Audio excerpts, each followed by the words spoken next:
Hello friends, I am Anupama Shivhare and welcome to my channel Anupama legal awareness. तो आज हम भारतीय न्याय संहिता 2023 इसके बारे में जानेंगे कि इसका एक जो बेसिक स्ट्रक्चर है वो कैसा है। तो लेट्स स्टार्ट इट।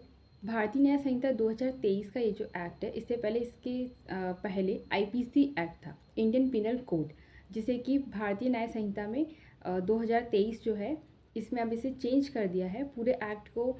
कुछ चीज़ें इसकी सेक्शंस को रखे गए हैं, कुछ सेक्शंस को और ऐड किया गया है, कुछ सेक्शंस को हटा दिया गया है और इस तरह से एक एक्ट बनाया गया भारतीय न्याय संहिता 2023। भारतीय न्याय संहिता 2023 ये जो एक्ट है, इसका जो एक्ट नंबर है वो है 45 और इसको 25 दिसंबर 2023 को प्रेसिडेंट की से अप्रूवल मिला है। कोई भी एक्ट जब बनता है देखिए तो उसे पहले प्रेसिडेंट की अप्रूवल मिलती है। तो इसको जो अप्रूवल मिला है वो 25 दिसंबर ऑफ 2023 इसे अप्रूवल मिला। इसके बाद में ये कि एक्ट कब से अप्लाई होगा, तो इस एक्ट को 1 जुलाई 2024 से अप्लाई कर दिया है।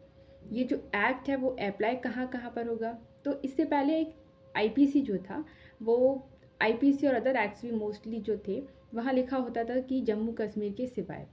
तो इस एक्ट में ऐसा कुछ भी नहीं है, क्योंकि जम्मू कश्मीर में जो स्पेशल प्रोविजंस थे अब वहाँ से हटा दिए गए हैं। अब ये जो एक्ट है इसमें लिखा है कि 1 जुलाई 2024, तो 1 जुलाई 2024 से ये जो एक्ट है अप्लाई होगा एंड फोर्स होगा। तो इट मीन्स कि ये जो एक्ट है वो होल इंडिया पर अप्लाई होगा। इसमें प्रोविज़न दिया हुआ है कि 1 जुलाई 2024 से ये एक्ट अप्लाई होगा। इसमें एक सेक्शन है, सेक्शन 106, डेथ बाय नेग्लिजेंसी। तो 106 का जो सबसेक्शन 2 है उसे 23 फैब ऑफ 2024 से ही अप्लाई कर दिया है। जब आप नीचे देखेंगे तो वहाँ पर लिखा हुआ है कि 106 का सबसेक्शन 2 2024 से अप्लाई है। किसी भी एक्ट को जब आप पढ़ेंगे तो उसके बारे में एक होल ओवर जो एक बेसिक स्ट्रक्चर है वो जानना चाहिए कि उसमें जो वर्ड्स अंदर आएंगे तो वर्ड्स का हमें किस वे में उसको यूज़ करना है। तो इसको अप्रूवल मिला 25 दिसंबर ऑफ 2023, एनफोर्स हुआ है 1 जुलाई 2024 से। अब हम जानते हैं कि इसका नेचर कैसा है। तो ये जो एक्ट है एक सब्सटैंटिव लॉ है। सब्सटैंटिव लॉ होता है जिसे हिंदी में मौलिक विधि कहते हैं। इट मीन्स कि इसका जो एक इफ़ेक्ट है, इसका इफ़ेक्ट जो होगा वो फ्यूचर से अप्लाई होगा। ठीक है, फ्यूचर में अप्लाई होगा। इसमें सपोज दैट, जैसे कि मैं आपको एक एग्जांपल देती हूँ, इसमें कुछ सेक्शंस को ऐड किया गया है। उनमें से एक सेक्शन है सेक्शन 48। सेक्शन 48 जो है वो अभी न्यूली ऐड हुआ है भारतीय न्याय संहिता 2023 में, जिसमें लिखा हुआ है कि भारत के अपराधों का भारत से बाहर दुष्प्रेरण मीन्स ऐसे ऑफेंसेस जो कि इंडिया में पनिशेबल हैं और उनका जो अबैटमेंट हो रहा है, अबैटमेंट एक चैप्टर है पूरा जिसे हम आगे की किसी वीडियो में जानेंगे। तो जो अबैटमेंट हो रहा है वो भारत से बाहर हो रहा है और ऑफेंस कैसा है, ऑफेंस जो पनिशेबल है इन इंडिया है। इट मीन्स कि भारतीय न्याय संहिता में जो सेक्शंस हैं उसमें वो सेक्शन पनिशेबल है, ऐसा एक्ट इंडिया भारतीय न्याय संहिता में पनिशेबल है।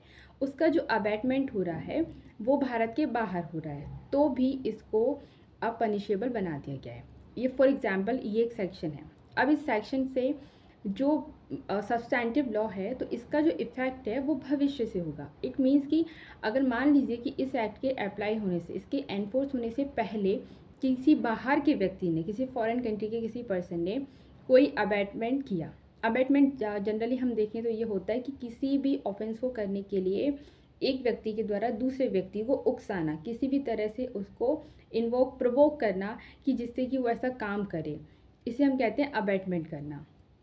ही ए ने बी से कहा कि तुम जाकर सी को हर्ट कर दो, तो ए ने जो है अबैटमेंट किया है बी को किसी काम को करने के लिए। तो अगर इससे पहले फॉरेन कंट्रीज़ में बैठे किसी व्यक्ति ने किसी भी ऑफेंस के लिए जो कि पहले भारतीय न्याय संहिता में पनिशेबल नहीं था, उसके लिए उसने अबैटमेंट किया, तो क्या अब भारतीय न्याय संहिता में जब इसको पनिशेबल बना दिया है तो क्या हम उसकी ट्रायल कर सकते हैं? So answer is that no, क्योंकि इसका जो इफ़ेक्ट होगा भारतीय न्याय संहिता का वो फ्यूचर से होगा।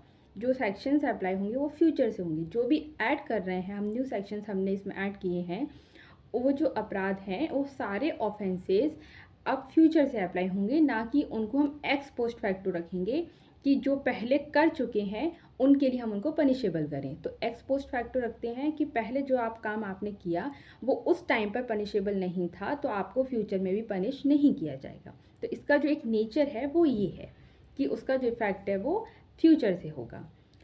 इसमें टोटल जो सेक्शंस है वो 358 सेक्शंस हैं, जो आपको याद रखना चाहिए। 358 सेक्शंस हैं। जो लास्ट सेक्शन है 358, उसमें हमने लिखा कि आईपीसी को हमने रिपील किया है, बट रिपील और उसके साथ साथ सेविंग्स।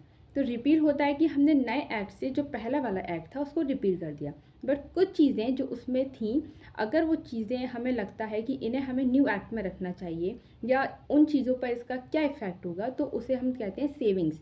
इट मीन्स कि हमने आईपीसी में कुछ चीज़ें जो थी उनको सेव करके रखा है। जैसे कि हमने ये चीज़ रखी है वहाँ कि रिपील तो हमने किया भारतीय न्याय संहिता से, आईपीसी को हमने भारतीय न्याय संहिता से रिपील कर दिया, बट कुछ सेविंग्स की कुछ सेक्शंस और इसका जो पहले जो सेक्शंस जो ऑफेंसेस आईपीसी में पनिशेबल थे उनका ट्रायल चल रहा है, तो उनका इफ़ेक्ट कैसा होगा, तो उनके इफ़ेक्ट पर उस पर कोई भी इफ़ेक्ट नहीं डालेगी भारतीय न्याय संहिता। तो ये हमने एक सेविंग करके रखी है।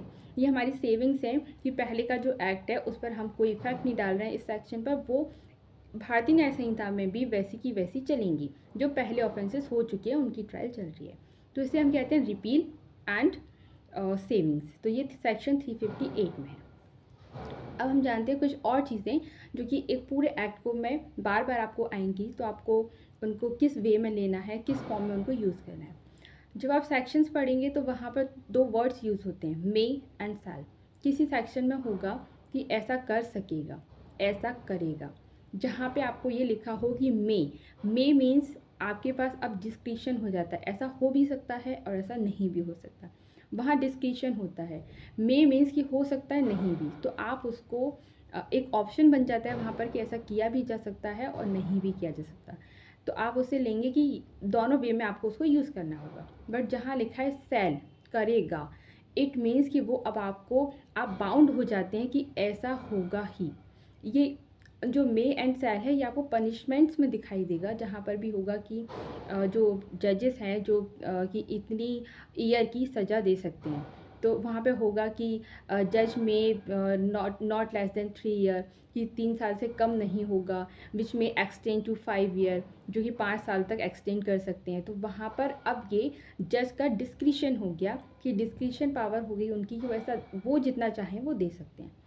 तो कई जगह आपको होगा सेल, जहाँ होगा कि सेल 2 ईयर, तो वहाँ पर जज की बाउंडेशन हो जाएगी कि उसको इतना पनिशमेंट तो करना ही पड़ेगा, तो ये हो जाता है सेल।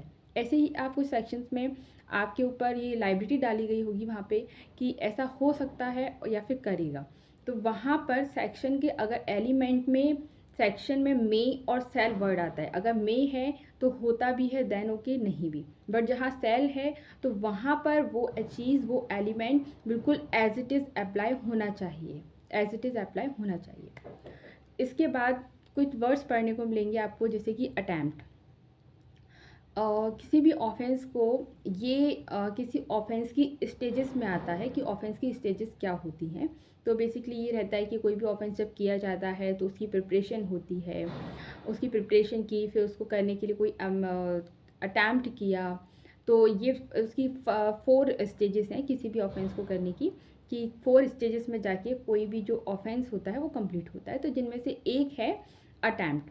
आपने किसी ऑफेंस को करने के लिए आप गए और आपने कुछ एक्ट कर दिया, कुछ एक्ट अभी पूरा नहीं हो पाया, या तो आपका इंटेंशन चेंज हो गया या किसी कारण से उस एक्ट को पूरा नहीं कर पाए, तो आपने जो बीच में छोड़ा है ये आपने एटलीस्ट अटैम्प्ट तो किया उस तरफ। तो अटैम्प्ट के बारे में है कि अगर अटैम्प्ट को स्पेशली कहीं पर अगर पनिशेबल बना दिया है तो वहाँ पर उसे पर्टिकुलर अगर सेक्शन में लिखा हुआ है कि attempt to murder, attempt to culpable homicide या अटैम्प्ट टू सुसाइड जो था, तो अगर ये बना दिया है कंपलसरी एक सेक्शन है पनिशेबल, तो वही सेक्शन अप्लाई होगा उसके लिए, अटैम्प्ट के लिए। बट जहाँ ऐसा नहीं है तो फिर इसमें जो स्पेशल प्रोविज़न है कि आप अटैम्प्ट का कैसे आप पनिशमेंट देंगे, तो वहाँ से गवर्न होगा। इट मीन्स कि अगर कोई बात किसी सेक्शन में किसी सेक्शन में कोई बात क्लियरली लिखी है तो वो सेक्शन ही फिर ओवरराइड इफेक्ट रखेगा, आपको वहाँ से लेना है। बट अगर कोई बात क्लियरली किसी सेक्शन में डिस्क्राइब नहीं है तो उसके लिए जो सेक्शन अदर है आप वहाँ से उसका मीनिंग लेंगे। ऐसा है इसका अटैम्प्ट का। इसके अदर देन इसमें आप कुछ और भी चीज़ें पढ़ेंगे कि जो भी एक्ट है तो उसमें कुछ पावर्स दी हुई होती हैं, जैसे कि जजेस को, तो जहाँ पर डिस्क्रिशन पावर दी हुई है, पनिशमेंट में जहाँ की डिस्क्रिशन पावर दी गई है तो वहाँ पर जज की एक डिस्क्रिशन बन जाता है, उनका विवेक है कि वो कितना भी कर सकते हैं। बाकी अगर जहाँ पर उनको बाउंड किया गया है तो वो बाउंड जहाँ पर किया है तो एज इट इज़ उस सेक्शन के एलिमेंट को वैसे ही अप्लाई होना चाहिए, तभी वो सेक्शन अप्लाई होता है। तो ये एक बेसिक स्ट्रक्चर है कि किसी भी एक्ट को आप पढ़ें तो पहले उसका कब अप्लाई हुआ, कब प्रेसिडेंट का अप्रूवल मिला, उसमें टोटल कितने सेक्शंस हैं, क्या रिपील हुआ, क्या सेव किया हमने वहाँ से, और उसका अटैम्प्ट क्या, उसमें मे सैल यूज़ आएगा तो हम उसको कैसे पढ़ेंगे मे सैल को, और ये सारी चीज़ हमें लेकर पहले और उसके बाद हमें उस एक्ट को पूरा पढ़ना चाहिए। इसके बारे में इसकी जो नेक्स्ट वीडियो है उसमें हम ये भी पढ़ेंगे कि जो कोई भी ऑफेंस होता है तो एलिमेंट्स ऑफ ऑफेंस, एलिमेंट्स से देखिए 4 टाइप्स होते हैं, 4 तरह के एलिमेंट से मिलकर पूरा एक ऑफेंस बनता है। वो चारों एलिमेंट्स कंप्लीट होने चाहिए किसी भी ऑफेंस में, उसके बाद ही वो ऑफेंस कंप्लीट होता है। सेकेंड वन स्टेजेस चलनी चाहिए, वो भी 4 हैं। तो नेक्स्ट वीडियो में हम एलिमेंट्स ऑफ ऑफेंस और स्टेजेस ऑफ ऑफेंस इसके बारे में पढ़ेंगे कि वो जब स्टेजेस पूरी कंप्लीट होती हैं तब ही कोई ऑफेंस बनता है। एक चीज़ और कि जब भी कोई ऑफेंस किसी सेक्शन में पनिशेबल है, जैसे कि हम ले थेफ्ट ही ले, हम थेफ्ट में मेन जो एलिमेंट्स है वो 5 एलिमेंट्स मेन हैं। तो सपोज दैट कि 3 एलिमेंट्स कंप्लीट हो रहे हैं, किसी ने ऑफेंस किया 3 एलिमेंट्स कंप्लीट हो रहे हैं, 2 एलिमेंट्स को कंप्लीट नहीं करता तो ये ऑफेंस नहीं बनेगा, क्योंकि जो एलिमेंट्स हैं वो फुली अप्लाई होना चाहिए, उसने सारे एलिमेंट्स उसमें फुली मर्ज होना चाहिए, उसमें इम्प्लीमेंट होने चाहिए, उसके बाद ही वो ऑफेंस बनता है, तभी उस पर ऑफेंस के चार्जेस लगाए जा सकते हैं, अदरवाइज उस पर ऑफेंस के चार्जेस नहीं होंगे। मीन्स जो एलिमेंट्स हैं वो पूरे एलिमेंट्स फुल होने चाहिए। तो ये था भारतीय न्याय संहिता 2023, जिससे कि जिससे आईपीसी जो था इससे पहले का इंडियन पीनल कोड, इसको रिपील किया, कुछ चीज़ों को सेव किया हमने और भारतीय न्याय संहिता 2023 बना दिया। इसका जो नाम है भारतीय न्याय संहिता, इसको हिंदी में भी भारतीय न्याय संहिता ही कहा जाएगा, इंग्लिश में भी इसको भारतीय न्याय संहिता ही कहा जाएगा। जैसे कि इससे पहले आईपीसी था, इंडियन पीनल कोड, जिसे हम हिंदी में फिर कहते थे भारतीय दंड संहिता। तो भारतीय न्याय संहिता में ऐसा नहीं है, भारतीय न्याय संहिता एक ही नाम है। So thank you. Next video में हम इसके आगे के बारे में जानेंगे।